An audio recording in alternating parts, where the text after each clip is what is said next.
मॉरिसा और उनके शौहर हुआन कार्लोस दोनों नर्स हैं और वाशिंगटन डीसी के एक अस्पताल में शदीद बीमार अफराद की देखभाल करते हैं। इन मरीजों को ECMO पर डाला जाता है जो इनके फेफड़ों को बाईपास करके इनके जिस्म को ऑक्सीजन पहुंचाता है और ये उनकी जान बचाने का आखिरी हरबा होता है। मैं अपने साथ जरासीम घर नहीं लाना चाहती क्योंकि मेरी बेटी को सांस की बीमारी है और ये इसके लिए बहुत खतरनाक हो सकता है। हम फ्रंट लाइन्स पर काम कर रहे हैं, इसलिए खतरे की नौइयत का अंदाजा है हमें। हम काम से आकर कपड़े बदलते हैं, जूते बाहर उतार कर आते हैं और हर मुमकिन कोशिश करते हैं कि जरासीम साथ लेकर ना आए। वायरस से मुतासिर होने का ये खौफ सिर्फ मरीजों के साथ काम करने वालों को ही नहीं। प्यू रिसर्च सेंटर की रिपोर्ट के मुताबिक बंदिश के दौरान किसी न किसी मरहले पर 1/3 अमरीकियों को शदीद ज़हनी परेशानी का सामना रहा है। Some people will respond in a fight or flight kind of. कुछ लोगों का रद्द-ए-अमल बहुत शदीद होता है, वो बहुत मुस्तरब होते हैं और ऐसे लोग भी हैं जो इसके बरक्स रद्द-ए-अमल जाहिर ही नहीं करते, यानी बिल्कुल खामोश, या वो ये मरहला होता है जब वो सूरत हाल से समझौता कर लेते हैं।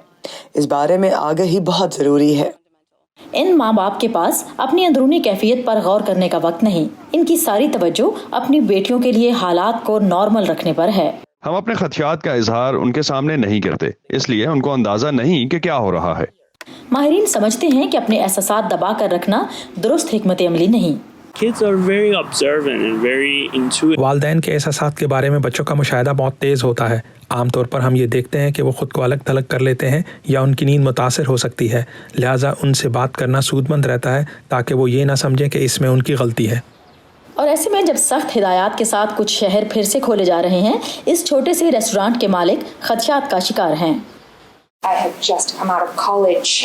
मैंने अभी तालीम मुकम्मल की है, कर्ज लेकर ये रेस्टोरेंट खोला है और अगर अब ये ना चल सका तो मैं कई मसाइल का शिकार हो जाऊंगी। सेम और उनके वालिदैन अगरचे सफाई का पूरा ख्याल कर रहे हैं, लेकिन उन्हें फिक्र है कि आया ये काफ़ी है या नहीं।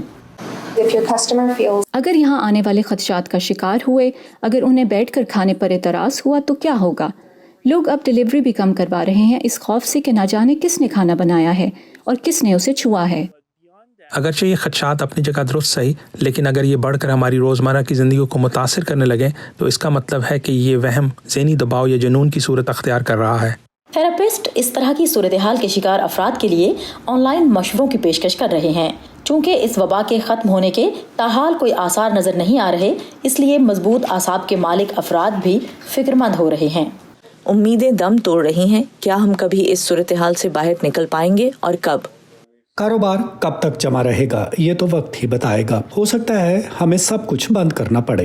प्यू रिसर्च की तहकीक के मुताबिक मुआशी परेशानियों और इन्फेक्शन के खदशात में घिरे अफराद में ज़हनी दबाव सबसे शदीद है। इस बात के पेश नज़र तिब्बी माहिरीन का अंदाज़ा है कि आने वाले महीनों में ज़हनी मरीजों की तादाद बढ़ेगी। अस्पताल में मॉरिसा और उनके शौहर को ज़हनी इलाज की सहूलत हासिल है। वो दबाव को मुस्बत अंदाज़े फ़िक्र से कम करने की कोशिश कर रहे हैं। नर्स होते हुए इसी सूरत हाल के शिकार अपने साथियों से इस मौजू पर गुफ्तगू करना, जिंदगी और मौत की हकीकत का इदराक होना और मरीजों को ठीक होते देखना, ये सब नॉर्मल रहने में काफ़ी मददगार है। वेरोनिका बाल्देरास के साथ सादिया ज़ेबरांझा, वॉइस ऑफ अमेरिका।